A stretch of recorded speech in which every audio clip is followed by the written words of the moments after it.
அனைவருக்கும் வணக்கம். வாழ்க வளமுடன், என்றென்றும் நலமுடன். நம்ம இந்த பதிவில் வந்து நம்ம முருகர் படத்தில் வரக்கூடிய ஒவ்வொரு பாட்டாக வரிசையாக பார்த்துட்டு வந்துட்ருக்கோங்க. நம்ம போட்ட ஃபுல் பெயிண்டிங் முருகனில் இருக்கக்கூடிய ப்ளூ கலர் கர்டைன் வந்து இப்போ நான் தனியாக டீட்டெயிலாக வந்து போட்டு காட்டுறேன். வீடியோ ஸ்கிப் பண்ணாமல் ஃபுல்லாக பாருங்கள். இதுக்கு வந்து பார்த்திங்க அப்படின்னா ப்ளூ கலரில் வந்து ஒரு ப்ளூ வச்சுருக்கவங்களும் யூஸ் பண்ணலாம். அப்படி இல்லைன்னா நீங்கள் ஷேட்ஸ் வச்சுருக்கீங்க அப்படின்னா 3 கலரும் வந்து யூஸ் பண்ணிக்கலாம். இப்போ ஒரு கலர் இருக்குது அப்படின்னு பார்த்தீங்க அப்படின்னா லைட் ப்ளூக்காக வந்து கொஞ்சம் பர்ஷியன் ப்ளூ மட்டும் வச்சுருப்போம் ஒன்று வச்சுருக்கிறவங்க. அது கூட ஒயிட் மிக்ஸ் பண்ணிக்கணும். டார்க்காக வேணும் அப்படின்னா பிளாக் யூஸ் பண்ணிக்கலாம். அதர்வைஸ் நீங்கள் வந்து எந்த ப்ளூ வச்சுருந்தாலும் அதை விட டார்க்கு லைட் இந்த காம்பினேஷன் மட்டும் இருக்கிற மாதிரி பார்த்துக்கோங்க. அவ்வளோதான்.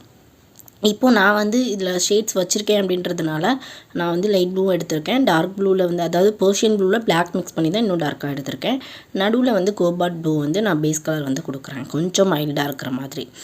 இதை வந்து நீங்கள் அனலைஸ் பண்ணிவிட்டு நீங்கள் உங்கள் கலர் கூட வந்து அதுக்கேற்றது போல் ஒயிட்டை வந்து மிக்ஸ் பண்ணி யூஸ் பண்ணுங்கள். இப்போ பேஸ் கலர் வந்து நான் கோபால்ட் ப்ளூவில் டேரெக்டாக வந்து தண்ணி மிக்ஸ் பண்ணி எடுத்துக்கிறேன். இது வந்து பார்த்திங்க அப்படின்னா ஃபெவிகால் பாட்டிலில் வந்து க்ளீன் பண்ணிவிட்டு நான் வெறும் வாட்டர் தான் வந்து ஃபில் பண்ணி வச்சுருக்கேன். எதுக்குன்னா ப்ரெஷ்ஷோட சேர்த்து நம்ம டிப் பண்ணி எடுக்கிறப்போ வந்து தண்ணி ஃபுல்லாக வந்து நமக்கு ஸ்பாயில் ஆகிடும். திரும்ப அடுத்த கலர் யூஸ் பண்ணுறப்போ நமக்கு வந்து ஒவ்வொரு முறையும் தண்ணி மாற்றிட்டே இருக்கிறதுக்கு சிரமமாக இருக்குங்கிறதுனால நான் இந்த மாதிரி ட்ராப் பண்ணிக்கிறதுக்காக பாட்டிலில் வந்து தண்ணி எடுத்து வச்சுருக்கேன். இப்போது அதில் வந்து மிக்ஸ் பண்ணிவிட்டு நம்ம பேஸ் கலர் வந்து ஃபில் பண்ணிக்கலாம். பேஸ் கலர் ஃபில் பண்ணிவிட்டு அதுக்கப்புறமா வந்து அது கொஞ்சம் காயணும். கொஞ்சம் காயறதுக்கு கேப் விட்டுக்கலாம். கேப் விட்டுட்டு அதுக்கப்புறமா நம்ம வந்து அடுத்த ஷேட் வந்து கொடுக்க ஸ்டார்ட் பண்ணலாம். இப்போ வந்து பேஸ் கலர் வந்து இந்த ஓரளவுக்கு வந்து ரொம்ப லைட்டும் இல்லாமல் ரொம்ப டார்க்கும் இல்லாமல் மீடியமாக இருக்க மாதிரி இருக்கும். இதுக்கு மேலே பார்த்திங்கன்னா நல்ல டார்க் எடுத்துக்கலாம். நல்ல டார்க் ப்ளூ எடுத்துகிட்டு இந்த மாதிரி வந்து செப்ரேட் பண்ணிக்கலாம். அதாவது எப்படின்னா நான் அவுட்லைன் வந்து ஃபஸ்ட்டு கொடுத்துக்கிறேன். ஃபுல்லாக வந்து ரவுண்ட் பார்டர் வந்து ஃபுல்லாக டார்க் ப்ளூவில் கொடுத்துட்டு அதுக்கப்புறம் நடுவில் வந்து எப்படி செப்பரேட் பண்ணுறதுன்னு காட்டுறேன். நம்ம வந்து தஞ்சாவூர் பெயிண்டிங்கில் அந்த முருகர் படத்தை வந்து கம்ப்ளீட்டாக நம்ம சேனலில் காமிச்சிருக்கோங்க. ஸோ நீங்கள் வீட்டில் இருந்து கற்றுக்கணும், செலவு பண்ணாமல் நீங்கள் வீட்டில் இருந்துக்கிட்டே திங்ஸ் மட்டும் வாங்கி போட்டு பார்க்க ரெடியாக இருக்கீங்க அப்படின்றவங்க நீங்கள் அந்த வீடியோஸ் பார்த்து வந்து கண்டிப்பாக லேர்ன் பண்ணிக்க முடியும். அதாவது ஏற்கனவே ஓரளவு தெரியும் அப்படின்றவங்களுக்கு ரொம்பவே அது வந்து யூஸ்ஃபுல்லாக இருக்கும். சரிங்களா? இது போல் வந்து நம்ம செப்பரேட் பண்ணிக்கணும். இது வந்து ஒரு கிளாத் அப்படின்றதுனால நம்ம ஸ்ட்ரைட்டாக ஸ்கேல் வச்ச மாதிரி கோடு போடணுன்றது அவசியம் கிடையாது. கொஞ்சம் ஷேக்கான மாதிரி இருந்தாவே இன்னும் ரியலிஸ்டிக்காக இருக்கும். ஸோ நீங்கள் வந்து பர்ஃபெக்டாக லைன் வரணும் அப்படின்னு பார்க்க தேவை கிடையாது. ஓரளவு வந்து ரஃப்பாகவே நம்ம அந்த லைனை வந்து செப்பரேட் பண்ணிக்கலாம். இது வந்து ஒரு இம்பார்ட்டண்ட்டான நோட்ஸு. ஸோ சில பேர் வந்து அப்படியே பர்ஃபெக்டாக வரணும்னு நினச்சி பயந்துட்டு போடுவாங்க. அந்த மாதிரி தேவையில்லை. பர்ஃபெக்டாக இப்போ போடுறாங்க நிறைய பேர். பட் அதை விட வந்து இந்த மாதிரி போடுறது தான் வந்து இன்னும் கொஞ்சம் கிளாத்தோட ரியலிஸ்டிக் இருக்கும். அந்த ஸ்க்ரீன் வந்து இன்னும் நல்லா வந்து அந்த ஃப்ளெக்சிபிளான துணி வந்து தொங்குற மாதிரி நமக்கு ஒரு லுக் வந்து கிடைக்கும். ஸோ இந்த அளவுக்கு வந்து ஒரு லைட்டான ஒரு ஷேக் இருக்கிற மாதிரியே நம்ம லைன்ஸ் வந்து செப்பரேட் பண்ணிக்கலாம். செப்பரேட் பண்ணிவிட்டு அதோட லைன்ஸோட எட்ஜஸ்லாம் வந்து தண்ணியில் ப்ரஷ்ஷை வாஷ் பண்ணிவிட்டு நல்லா மெர்ச் பண்ணிக்கோங்க. இல்லைனா ட்ரை ப்ரஷ் வச்சு கூட மெர்ச் பண்ணலாம். உங்களுக்கு அந்த ஈரம் காயலை அப்படின்றப்போ அப்படி ஒர்க் அவுட் ஆகும். ஈரம் காஞ்சிச்சு அப்படின்னா வாட்டரில் வாஷ் பண்ணிவிட்டு அப்புறம் அந்த லைட் வெட் ப்ரஷ் வச்சு யூஸ் பண்ணி நம்ம அதாவது துணியில் வந்து நம்ம எடுத்துடணும். தண்ணி சொட்ட சொட்ட வச்சு நம்ம அதை பண்ண தேவையில்லை. இப்போ வந்து நம்ம இப்போ லைட் கலர் எடுத்துகிட்டு நம்ம அந்த லைட்டிங் ஷேட் வந்து கொடுக்கணும். இப்போ டார்க் ஷேட் நம்ம கொடுத்தாச்சு. இதெல்லாம் பார்த்திங்க அப்படின்னா லைட் படாத ஏரியா, அந்த சுருக்கத்துக்குள்ளே இருக்கிற இடம். இப்போ நல்லா லைட் படக்கூடிய எம்போஸ்டாக இருக்கக்கூடிய ஏரியா வந்து தனியாக காட்ட போகிறோம். அதுக்காக வந்து ஸ்கை ப்ளூ, அதாவது ஒயிட் மேக்ஸிமமாக மிக்ஸ் பண்ண ப்ளூ, அதை எடுத்து இந்த மாதிரி சென்டரில் வந்து கொடுத்துட்டு இதோட எட்ஜஸையுமே வந்து நல்லா மெர்ச் பண்ணிக்கணும். அது எவ்வளோ தூரம் நம்ம மெர்ச் பண்ணுறோமோ அந்த அளவுக்கு வந்து ரிசல்ட் வந்து இன்னும் கொஞ்சம் ரியலிஸ்டிக்காக நமக்கு கிடைக்கும். இந்த ட்ராப் பண்ண எஃபெக்ட் இல்லாமல் நமக்கு ஒரிஜினலாக வந்து ஃபோட்டோ கேப்சர் பண்ணால் எப்படி இருக்குமோ அதே போல் இருக்கும் நமக்கு. சரிங்களா? ஃபோட்டோ கேப்சரிங் மாதிரி. இப்போது வந்து அந்த எட்ஜஸ்லாம் வந்து ப்ரஷ்ஷை வந்து வாஷ் பண்ணிவிட்டு நம்ம மெர்ச் பண்ணிக்கலாம். மெர்ச் பண்ணி விட்டுடலாம். அப்புறம் நிறைய பேர் வீடியோ வந்து ஸ்கிப் பண்ணி பார்க்குறீங்க. ஓரளவு ஃபுல்லாக பார்த்தீங்க அப்படின்னா கண்டிப்பாக உங்களுக்கு வந்து நல்ல ஒரு ப்ராக்டிஸ் வந்து கிடைக்கும். நான் மறுபடியும் ஒவ்வொரு வீடியோலையும் நான் அதை தான் சொல்லிகிட்ருக்கேன். அதே போல் உங்களுக்கு வரக்கூடிய டவுட் வந்து கமெண்ட்டில் சொல்லுங்கள். நான் உங்களுக்கு வந்து தனியாக வந்து பதிவில் வந்து டவுட் வந்து கிளாரிஃபை பண்ணுறேன். அது வந்து நீங்கள் இந்த பெயிண்டிங் இப்போ நான் கொடுக்குற வீடியோவில் வர என்ன பெயிண்டிங் சம்மந்தமாக உங்களுக்கு என்ன டவுட் வந்தாலுமே நீங்கள் கமெண்ட் பாக்ஸில் வந்து உடனே பின் பண்ணிட்டீங்க அப்படின்னா நான் பார்த்துட்டு உங்களுக்கு வந்து அடுத்த வீடியோவில் ரிப்ளை பண்ணுவேன். சரிங்களா? இப்போலாம் வந்து யாருமே நீங்கள் கமெண்ட்டில் வந்து எதுவும் கேட்குறதில்ல. கமெண்ட் பண்ணுங்கள். கமெண்ட் பண்ணிங்க அப்படின்னா தான் வந்து இன்னும் கொஞ்சம் நமக்கு இன்ட்ராக்டிவாக இருக்கும். நமக்கு வீடியோஸும் வந்து இன்னும் நல்ல குவாலிட்டியாக நமக்கு வந்து கொடுக்க முடியும். சரிங்களா? இப்போ பாருங்கள், அதை நம்ம மெர்ச் பண்ணதுக்கப்புறம் அந்த கிளாத் எஃபெக்ட் வந்து எப்படி அழகாக வந்து நமக்கு சுருங்கி ஸ்க்ரீன் கர்டைன் தொங்குற மாதிரி நமக்கு ஒரு எஃபெக்ட் அடிச்சிச்சு. இந்த லெவலுக்கு வந்ததுக்கப்புறமா நம்ம வந்து டிசைன் பண்ண போகிறோம். இப்போ டிசைன் பண்ணுறதுக்கு வந்து ஒயிட் கூட வந்து எல்லோ அக்கர் அல்லது க்ரோம் எல்லோ, எந்த எல்லோ வச்சுருக்கீங்கனாலும் அந்த எல்லோ வந்து யூஸ் பண்ணிக்கலாம், நோ ப்ராப்ளம். இருந்தாலும் எல்லாத்த விட வந்து அந்த எல்லோ அக்கர் வந்து கொஞ்சம் எஃபெக்டிவாக இருக்குது. அது வந்து லைட்டாக ஒயிட் கூட மிக்ஸ் பண்ணிவிட்டு இந்த மாதிரி வந்து நம்ம டிசைன் பண்ணிக்கலாம்.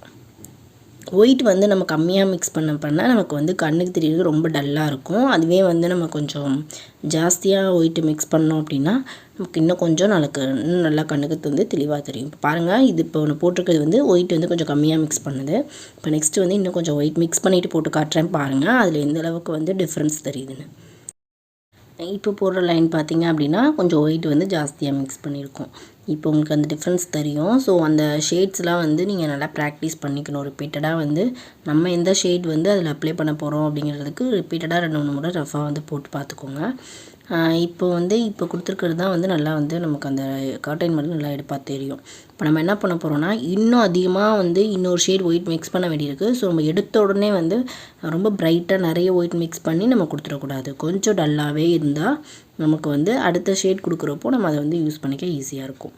ஸோ அந்த மாதிரி இப்போ வந்து நம்ம அந்த கொஞ்சம் டல்லாக இருக்கிற மாதிரியே நம்ம வந்து இந்த பார்டரை வந்து வரைஞ்சிக்கலாம். ட்ரா பண்ணி முடிச்சுட்டு அதுக்கப்புறம் வந்து எங்கெல்லாம் வந்து நமக்கு அந்த க்ளோ வேணுமோ, லைட்டிங் க்ளோ வேணுமோ அந்த இடத்துல மட்டும் இன்னும் கொஞ்சம் ஜாஸ்தியாக ஒயிட் மிக்ஸ் பண்ணிக்கலாம். மிக்ஸ் பண்ணிவிட்டு அதுக்கப்புறம் நம்ம வந்து கொடுத்துக்கலாம். இது வரைக்கும் நம்ம சேனலை சப்ஸ்கிரைப் பண்ணாமல் பார்த்துட்ருக்கீங்க அப்படின்னா தயவு செஞ்சு சப்ஸ்கிரைப் பண்ணிவிட்டு கூடவே பெல் ஐக்கானை கிளிக் பண்ணிக்கோங்க, ஆளுங்கிறதையும் செலக்ட் பண்ணிக்கோங்க. நான் கொடுக்குற வீடியோஸோட அப்டேட்ஸ் வந்து உங்களுக்கு ஈஸியாக நோட்டிஃபிகேஷன் வந்துடும். மிஸ் பண்ணாமல் நீங்கள் டைமிங்காக வீடியோ வந்து பார்க்குறதுக்கு யூஸ்ஃபுல்லாக இருக்கும். சரிங்களா? இந்த மாதிரி கிராஸ் லைனும் கொடுத்து முடிச்சுக்கலாம். கொடுத்து முடிச்சிட்டதுக்கப்புறமா அந்த பார்டரை வந்து இன்னும் என்னென்ன டிசைன் கொடுத்து எவ்வளோ பெயிண்டிங்கோட சைஸ் என்ன, பார்டரோட சைஸ் என்ன, அந்த கர்டைனுக்கு ஏற்ற போல் அந்த டிசைன் பார்டரை வந்து சூஸ் பண்ணி டிசைன் பண்ணிக்கலாம். அடுத்தது வந்து உள்ளே வந்து கர்டைனுக்குள்ளே வந்து இன்னும் சின்ன சின்ன டிசைன் ஏதாவது இருக்கிற மாதிரி ஃபில் பண்ணிக்கலாம். நான் அந்த பார்டருக்கு மேட்சிங்காகவே அந்த டிசைனையும் கொடுத்துருக்கேன். இந்த மாதிரி ஆல்டர்னேட்டிவாக அங்கங்கே ஒரு ஃப்ளவர் பட்டன் மாதிரி இருக்கிற மாதிரி நம்ம கொடுத்துக்கலாம். கொடுத்துட்டு ஒரு பொட்டு டிசைன் மாதிரி கொடுத்துருக்கேன். அதில் கொடுத்ததுக்கப்புறமா நம்ம வந்து அந்த பார்டரை வந்து ஹைலைட் பண்ணணும். அதில் தான் வந்து இன்னொரு முக்கியமான விஷயம் வந்து அந்த ஹைலைட்டில் தான் வந்து அந்த கிளாத், அதாவது அந்த பார்டர் வந்து பின்னாடி இருக்க அந்த கிளாத்தோட மெர்ஜ் ஆகணும் இல்லைங்களா? பார்டர் வந்து ஆடாக தெரியக்கூடாது, தனியாக மேலே வச்ச மாதிரி தெரியக்கூடாது. அது அந்த கிளாத்தோட ஒன்றா இருக்கக்கூடிய ஒரு டிசைன் அப்படின்றத வந்து கொடுக்கறதுக்காக அந்த ஹைலைட் பண்ணக்கூடிய விஷயத்தை வந்து நம்ம பண்ணணும். சரிங்களா? இந்த மாதிரி ஆல்டர்னேட்டிவாக அங்கே வந்து ஒரு டாட்ஸும் வச்சுக்கிறேன். இன்னும் கொஞ்சம் ஃபினிஷிங்காக இருக்கும் பார்க்க டிசைனு. வச்சுட்டு இப்போ வந்து இந்த மாதிரி ஹைலைட் பண்ணிக்க போகிறோம். எங்கெல்லாம் வந்து நம்ம ஒயிட் ஷேட் கொடுத்து ஹைலைட் பண்ணணுமோ அந்த இடத்துலலாம் வந்து இன்னும் கொஞ்சம் அந்த எல்லோவோட ஒயிட்டை மேக்ஸிமமாக எடுத்துக்கணும். எடுத்துகிட்டு இந்த மாதிரி அங்கங்கே ஒரு கிளார் எஃபெக்ட் கொடுக்குற மாதிரி நம்ம கொஞ்சம் ஹைலைட் பண்ணிக்கலாம். இந்த அளவுக்கு அந்த மாதிரி எல்லா இடத்துலையுமே பண்ணிக்கணும். மேலே இருக்க அந்த சின்ன பூ டிசைன்லலாமே கூட நம்ம அந்த மாதிரி கொடுத்துட்டோம் அப்படின்னா நமக்கு டிசைன் வந்து இன்னும் கொஞ்சம் நல்லாயிருக்கும். இங்கே பாருங்கள், இதே போல் இந்த இடத்துலையும் வந்து லைட்டிங் இருக்க ஏரியாக்கெலாம் நம்ம இந்த மாதிரி கொடுத்துக்கலாம். பார்க்குறப்போ இப்போ உங்களுக்கு வந்து நல்லா அந்த கிளாத்தோட அந்த டிசைன் வந்து நல்லா மெர்ஜாகி நமக்கு வந்து தெரியும்.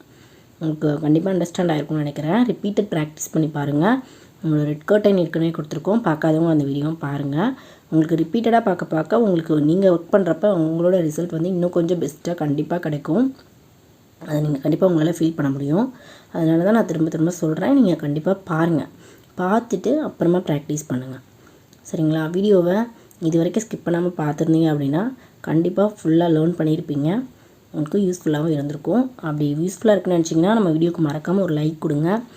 இது வரைக்கும் சப்ஸ்கிரைப் பண்ணாமல் பார்க்குறீங்கன்னா சப்ஸ்கிரைப் பண்ணிக்கோங்க. உங்களோட கருத்துக்கள் எதுவாக இருந்தாலும் கமெண்ட் பாக்ஸில் சொல்லுங்கள். நான் கண்டிப்பாக உங்களோட கேள்விக்கு என்னால் முடிஞ்ச வரைக்கும் கிளாரிஃபிகேஷன் கொடுக்க அடுத்த வீடியோவில் முயற்சி பண்ணுறேன். சரிங்களா? உங்களுக்கு இன்னும் வேறு என்னென்னலாம் வேணும் அப்படின்றதையும் நீங்கள் கமெண்ட் பாக்ஸில் சொல்லுங்கள். நம்ம அடுத்தது வந்து வேறு எதுவும் நிறைய பேர் லைக் கொடுக்குறாங்க அப்படின்னா அந்த வீடியோ ஃபஸ்ட்டு நம்ம போடுவோம். அடுத்தடுத்த வீடியோ வந்து நீங்கள் கேட்குற எல்லா விஷயங்களுமே வந்து நம்ம பொறுமையாக வந்து பார்க்கலாம். இப்போது அந்த கர்டைன் வந்து நம்ம கம்ப்ளீட் பண்ணியாச்சு. பாருங்கள் எப்படி இருக்குதுன்னு சொல்லிட்டு அதையும் வந்து கமெண்ட் பாக்ஸில் சொல்லுங்கள். நம்ம அடுத்த வீடியோவில் தொடர்ந்து வேறொரு இன்ட்ரெஸ்டிங்கான யூஸ்ஃபுல்லான ஆர்டர் கூட நம்ம தொடர்ந்து சந்திக்கலாம். நன்றி. வாழ்க வளமுடன். என்றென்றும் நலமுடன்.